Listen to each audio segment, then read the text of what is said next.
The FBI visited me because of something I did on the internet, and this is that story. So when I was 14, my school gave me these new planners, which was super tight because, I was in Compton, you don't get much new anything. Couldn't wait to just plan anything. Like if somebody was like, yo, I'm beating you up after school, I was like, all right, what's your avails? Because I need to plan it. I looked in there and they had a homework help site, and I was like, all right, let me go to this site. I'm so hyped.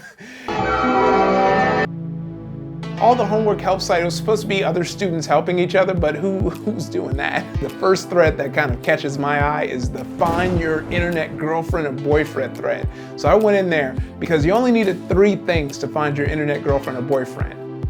ASL, baby. That's age, sex, and locations for all the younger people who never had to experience linking up with people on the net in AOL chat rooms and stuff. Found a match. We're hitting it off strong and we're very mature for our age. We skipped all the internet first date stuff. We went straight to internet sex. We're going at it and it becomes a daily routine for me. You go to school, come home, cyber sex is every night. It's a great routine. And it was cool because I was like the John Steinbeck of cyber sex. I was just real nice with the pen. And my dad, he worked at the apartment complex, so he had his own office in the complex that I can sneak off to that had a deadbolt lock, so nobody can get in there. And my dad thought I was being studious. He was like, dang, all of a sudden my son, he wants to go in here and get his homework done. Man, I should have got him a planner years ago. Finally, I did the math in my head and was like, whoa, actually, that show on HBO, Real Sex, taught me I could jack off to this. So then I get back there, I log on, ready to go. She does not log on.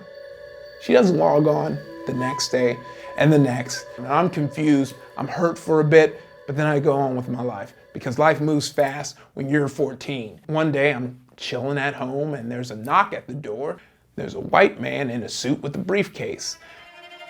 I live in Compton, California. And if a white man in a suit and a briefcase shows up at your door in Compton, California, nothing good could come from it. Close that door. I didn't have the wisdom that I have now, so I say hello. And he goes, excuse me, are you Iffy Wadiway? And I was like, yeah. And he was like, oh, thank God. And I was like, okay, this has gotten weird immediately. But I go and get my parents.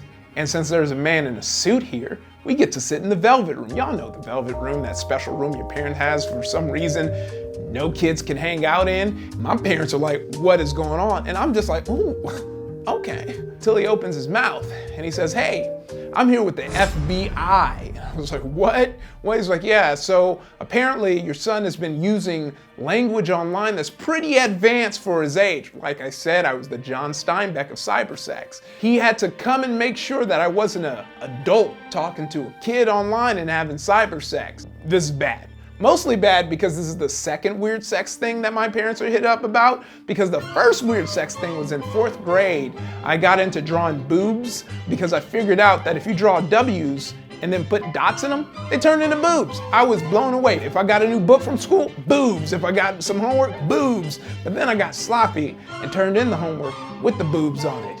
And then my teacher had to go and be all extra and called my parents up and was like, you wanna know what your son's doing? Here. Remember that briefcase I was talking about? Well, he opens it up and pulls out a nice thick stack of paper and starts handing it to my parents. And I immediately started panicking. I was a romantic, so when I would get into the cybersex mode, I wouldn't just jump in there. I would set the theme on Yahoo Instant Messenger to rain hearts down. And they printed that out too. All 4 of us are sitting in this room in silence as they flip through the pages. I'm like, he finally closed the pieces of paper, look up at the agent, and was like, all right, sir, it's fine. We'll handle this.